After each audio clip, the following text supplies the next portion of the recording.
La session annuelle du Congrès du Parti communiste chinois qui a démarré hier, c'est l'occasion de parler de la bourse chinoise qui a rebondi. C'est passé assez inaperçu dans l'actualité boursière, mais quand même, sur un mois, c'est quasiment 10% de hausse. Bonjour Jean-Marie. Bonjour David. Jean-Marie Mercadal, directeur général de SinCap Asset Management. On a beaucoup commenté les 3 années de recul, encore une fois, des bourses chinoises. Ce rebond n'est face évidemment pas à 3 années qui sont absolument calamiteuses. Mais on se dit, et après on parle de cette session annuelle du Congrès du Parti communiste chinois, peut-être qu'un point bas en tout cas a été atteint. Alors effectivement, on est par rapport aux moyennes historiques de la valorisation du marché des actions chinoises, on est au plus bas si on regarde sur 10 ans. Et donc effectivement... Indice MSCI China qui a perdu la moitié de sa valeur, voilà. Pardon, depuis ses points hauts, enfin, c'est-à-dire la violence de la baisse. Hein. Voilà. Mais ça ne veut pas dire que ça peut encore aller plus bas. Il y a beaucoup d'investisseurs qui se sont dit, en avance de ce congrès, ils se sont dit, bon, il va peut-être y avoir des annonces, et donc les niveaux sont tellement bas que peut-être c'est le moment de rentrer, et donc il y a pas mal d'investisseurs internationaux, enfin, par rapport à tout ce qui est sorti, c'est quand même assez peu, mais qui se sont dit, bon, c'est peut-être l'opportunité de commencer à rentrer parce que le risque-rendement à ces niveaux-là paraît intéressant, et d'autant plus que lors de dans ce congrès, il peut y avoir des annonces pour stimuler l'économie et sortir d'une situation un peu compliquée quand même depuis quelques années. Au moment où on se parle, il n'y a pas de grosses annonces, on a parlé beaucoup de sécurité, d'économie aussi, avec cet objectif, comme l'an dernier, de 5% de croissance, qui sera plus difficile à atteindre cette année que l'an dernier, parce que l'effet de base par rapport à 2022, en 2023, était favorable avec la sortie, encore une fois, des confinements. Sur l'économie, il n'y a pas de grosses annonces, je veux dire, il y a de quoi être un peu déçu ou pas? Oui. D'ailleurs, le consensus des économistes n'y croit pas. On est toujours à 4,5% d'anticipation de la moyenne des économistes concernant l'économie chinoise. Aujourd'hui, la réaction du marché est un petit peu décevante. Effectivement, il n'y a pas d'annonce phare. Tout était un peu annoncé. On pouvait espérer un déficit budgétaire supérieur. Il est maintenu comme objectif à 3%.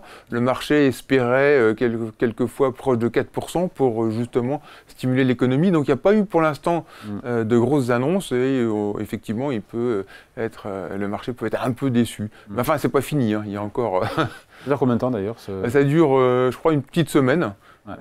On pourrait avoir d'autres annonces. Ce qui est sûr, c'est que on peut s'interroger sur le fait que finalement ce rebond soit peut-être un feu de paille s'il n'y a pas d'autres annonces qui sont attendues par les marchés de stimulation de l'économie à l'ancienne, j'ai envie de dire, alors qu'on a compris que Pékin ne voulait plus retourner dans plus de déficit, plus d'endettement et plus de déséquilibre. Il fallait corriger ces déséquilibres, notamment immobiliers. Exactement, ça peut être un feu de paille. Je pense que le marché, à ce niveau-là, a encore un peu de potentiel, parce qu'il y a quand même des secteurs de croissance. Hein. C'est quand même un marché qui est énorme en taille. C'est un marché où il y a des entreprises dans la consommation domestique, dans certains secteurs, qui peuvent être intéressants. Mais effectivement, le marché attend des annonces supplémentaires, parce que le problème numéro 1 aujourd'hui en Chine, c'est la confiance. C'est un manque de confiance des investisseurs internationaux. Ah oui, qui ont déserté, je veux dire, il y en a quasiment plus. Et il y a aussi un problème de confiance en interne, parce que la population est quand même pas très contente. Le patrimoine des ménages qui reposait sur l'immobilier, l'immobilier a baissé. Le patrimoine boursier a baissé de moitié depuis 3 ans. Il y a un manque de confiance parce que le chômage des jeunes est élevé. D'ailleurs, les chiffres ne sont pas publiés. Donc le pouvoir doit trouver des solutions autres que augmenter le déficit pour redonner de la confiance aux entrepreneurs et aux consommateurs. Et c'est ça le sujet numéro 1. Et il faut être imaginatif. Pour l'instant, les annonces sont un peu en deçà des attentes. Et on ne voit pas effectivement ce qui pourrait donner une confiance. Donc entre retour en grâce et feu de paille, ce serait plutôt peut-être un feu de paille, ce rebond sur le marché? Alors, c'est peut-être un feu de paille, mais qui, à mon avis, a encore un peu de potentiel. Je pense que dans ce rebond, on peut imaginer, puisque la bourse chinoise nous a montré que les rebonds, il y en a souvent. Ils sont en moyenne d'une ampleur de 25 à 30%. Au-delà, il faudra effectivement se poser la question de la gouvernance générale du pays pour savoir si justement il y a moyen de restaurer cette fameuse confiance. Ouais, parce que les flux d'investissement, on finit là-dessus, internationaux, Ce sont des flux sortants. J'ai vu passer le chiffre de 15 milliards de dollars sortis en 2023. Oui. On est toujours sur cette tendance-là. Oui. Alors, c'est revenu un petit peu en début d'année. Ouais. Pas en janvier, mais là, depuis un mois, c'est un peu revenu. On peut dire le smart money commence à revenir en justement profitant de niveaux qui sont assez bas. Quand on dit niveau bas, c'est-à-dire si on compare en ratio cours sur bénéfice par rapport à ce qu'on a en Europe? Aujourd'hui, on est à 10 de PER pour les résultats anticipés en 2024. Et le consensus des prévisions de bénéfices pour 2024, c'est entre 10 et 15. Pour l'instant, il n'y a pas tellement de révisions. Et l'historique, c'est quoi l'historique de ratio cours sur bénéfice? Alors, on est monté jusqu'à plus de 20. Ah oui, donc oui. Dans les phases d'excès. Ouais, d'où les 50% de baisse. Ouais. Bon, donc il est urgent d'attendre, on ne s'emballe pas. Et, je pense qu'à court terme, le risque rendement est intéressant. À moyen long terme, il y a quand même des doutes sur la gouvernance générale et la façon dont on va rétablir cette fameuse confiance. Ouais. Et donc une façon de contourner la Chine tout en investissant sur la Chine, c'est quelque part de miser sur l'Asie. Hors Chine, on peut faire ça, miser sur l'Asie?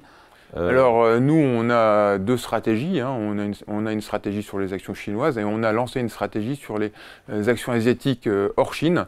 Parce qu'il y a logiquement le reste de l'Asie qui représente une grosse partie de l'humanité, et puis il y a des atouts naturels sur le reste de l'Asie qui est d'une certaine façon immunisé à la croissance mondiale. Il y a trois thématiques fortes sur le reste de l'Asie.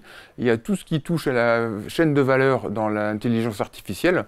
Là, il y a des leaders mondiaux dans ce domaine-là. Et il y a la consommation domestique, puisqu'il y a des pays comme l'Inde, l'Indonésie, le Vietnam, qui représentent à eux trois presque 2 milliards d'individus, qui sont en expansion assez forte et qui sont un peu immunisés à la croissance internationale américaine ou européenne, qui est un petit peu faiblarde en ce moment. Et puis la troisième thématique, c'est la thématique du contournement justement de la Chine, avec les chaînes de valeur des entreprises internationales qui se réorganisent pour justement éviter la Chine pour des raisons... Voir la Chine elle-même, voir des boîtes chinoises elles-mêmes qui investissent dans des pays satellites ou en tout cas limitrophes. Effectivement, pour des raisons politiques, de peur de sanctions dans un contexte difficile avec les Américains. Cette thématique, on finit là-dessus, Asie hors Chine, elle a été performante là en 2023. Alors, en 2023, elle a été... Si on compare par rapport aux indices boursiers occidentaux. Elle a fait à peu près pareil, elle a fait 20% l'année dernière, et là, depuis un mois, elle a fait 10% aussi. Donc, c'est une thématique... Et à mon avis, il y a de la croissance pérenne sur cette thématique. Allez, merci beaucoup. Point de vue signé Jean-Marie Mercadal, directeur général de SIN SICAP Asset Management. Merci. Merci, David.